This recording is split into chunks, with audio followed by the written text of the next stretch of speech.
Hello, मैं राजस्थान के अलवर ज़िले से आज हम एक वीडियो रिलीज कर रहे हैं और आप लोग को बताना चाहते हैं कुछ कंज्यूमर्स बिहेवियर के बारे में, परचेज के बारे में और क्रेडिट लिमिट्स के बारे में। हम अपनी व्यवस्था में कहीं ना कहीं कोई सर्विस प्रोवाइडर्स हैं, कहीं ना कहीं व्यापारिक गतिविधियों से जुड़े हुए हैं, ट्रेडर्स हो सकते हैं हम, या किसी भी कमोडिटी के प्रोड्यूसर्स हो सकते हैं। लेकिन हर स्थिति में हम कंज्यूमर जरूर हैं। हम प्रोडक्शन में एग्रीकल्चर से भी रिलेटेड हो सकते हैं, लेकिन सभी वर्गों को देखते हुए हम कंज्यूमर जरूर हैं। आज इसी टॉपिक को लेते हुए एक कंज्यूमर परचेज और क्रेडिट लिमिट किसी अर्थव्यवस्था के लिए कितना मजबूत पहलू है, ये हम आपको बताएंगे। अर्थव्यवस्था में एक पहलू और है, अगर हमारे अपने पास अपनी सेविंग्स भी हैं तो हमें सेविंग्स को अपने हाथ में रखना चाहिए या बैंकिंग डिपॉजिट में रखना चाहिए। ये भी अपने आप में एक बहुत बड़ा पहलू है, इसके बारे में भी हम बताएंगे। हम सभी जानते हैं कि मनी सर्कुलेशन किसी अर्थव्यवस्था के लिए बहुत बड़ी रीढ़ की हड्डी होता है, उसकी बैकबोन होता है मनी सर्कुलेशन। आप एक एग्जांपल देता हूं आपको। आप 2000 रुपये कोई व्यक्ति सुबह अगर खर्च करता है किसी सर्विसेज के लिए, किसी परचेज के लिए, आप सोचिए वो 2000 रुपये एक दिन में कितनी बार सर्कुलेट होते होंगे। अगर मिनिमम आइडिया लगाएं और इवैल्यूएट करने की कोशिश करें तो कम से कम वो 5 बार साइकिल करता है, सर्कुलेशन में आता है। मतलब 2000 रुपये का सर्कुलेशन एक दिन में 10,000 रुपये हो जाता है। और उसी पैसे का सर्कुलेशन अगर महीने की कैलकुलेशन करें तो करीब करीब 2.5 से 3 लाख रुपए का वो सर्कुलेशन लेता है।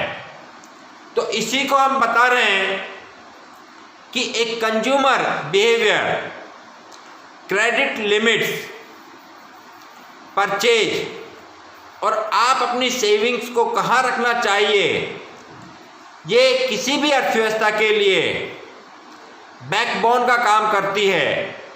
और जब अर्थव्यवस्था अच्छी होती है किसी भी देश की तो कहीं ना कहीं बेरोजगारी कम, रोजगार के अवसर ज़्यादा, जीडीपी में ग्रोथ, ये सब हमें देखने को मिलता है।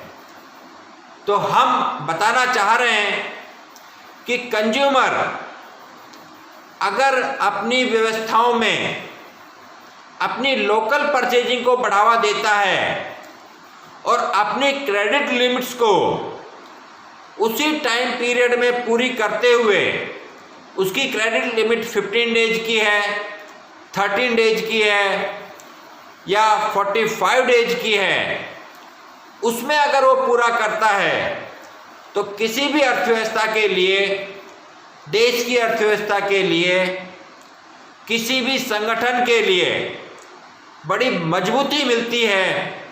क्योंकि कोई भी चीज़ें अव्यवस्थित तरीके से नहीं चल सकती, सब चीज़ें व्यवस्थित तरीके से चलती हैं।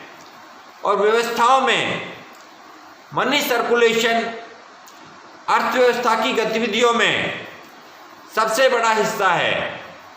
अगर आप अपनी क्रेडिट लिमिट्स को, लोकल परचेजिंग्स को और सेविंग्स को बैंकों में रखने की कोशिश करते हैं, अपनी सेविंग्स को अपने हाथ में ना रखते हुए बैंकों में रखते हैं, बैंक डिपॉजिट्स में रखते हैं, तो उस मनी का सर्कुलेशन देश के अंदर होता है और इसके कारण एम्प्लॉयमेंट जनरेट होते रहते हैं।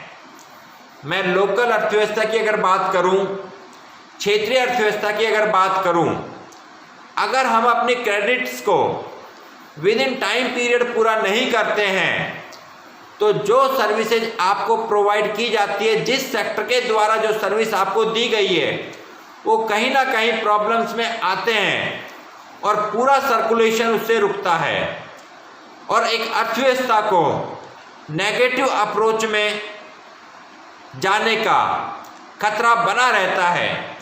तो हम यही बोलना चाह रहे हैं कि अगर इस पे आप अगर स्टडी करते हैं और सोचते हैं कि कंज्यूमर बिहेवियर क्या होता है, कंज्यूमर बिहेवियर की एक्टिविटीज क्या होनी चाहिए, कंज्यूमर बिहेवियर की फर्स्ट एक्टिविटी हम बढ़ावा देते हैं लोकल परचेजिंग को और क्रेडिट लिमिट्स को टाइम पीरियड के द्वारा अगर पूरा किया जाए तो मनी सर्कुलेशन, एम्प्लॉयमेंट जनरेशन, आपकी लोकल गतिविधियां ये सब तेज होती हैं और ये अपने लेवल पे काम कर पाती हैं।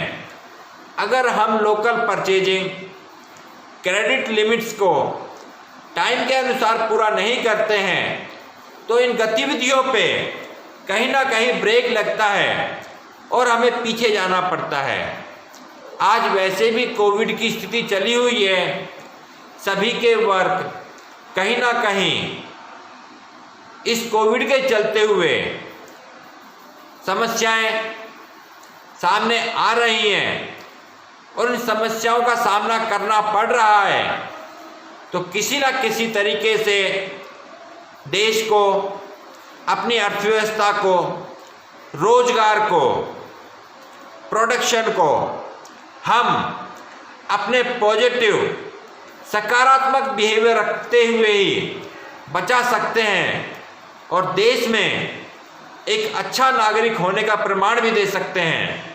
क्योंकि आज की जो गतिविधियां अगर देखें, हमारे देश की सीमाओं पे भी कुछ खतरा मंडरा रहा है।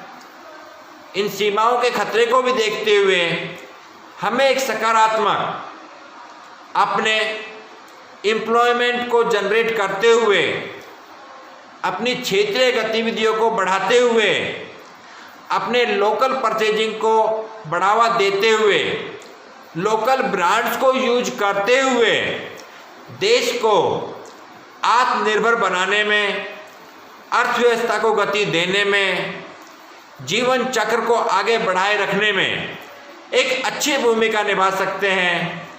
अगर इन चीज़ों से आप मेरे सहमत हैं तो मेरे इस वीडियो को ज़रूर कोशिश करना और इस पे कोई ना कोई कमेंट करने की कोशिश करना। Thank you very much.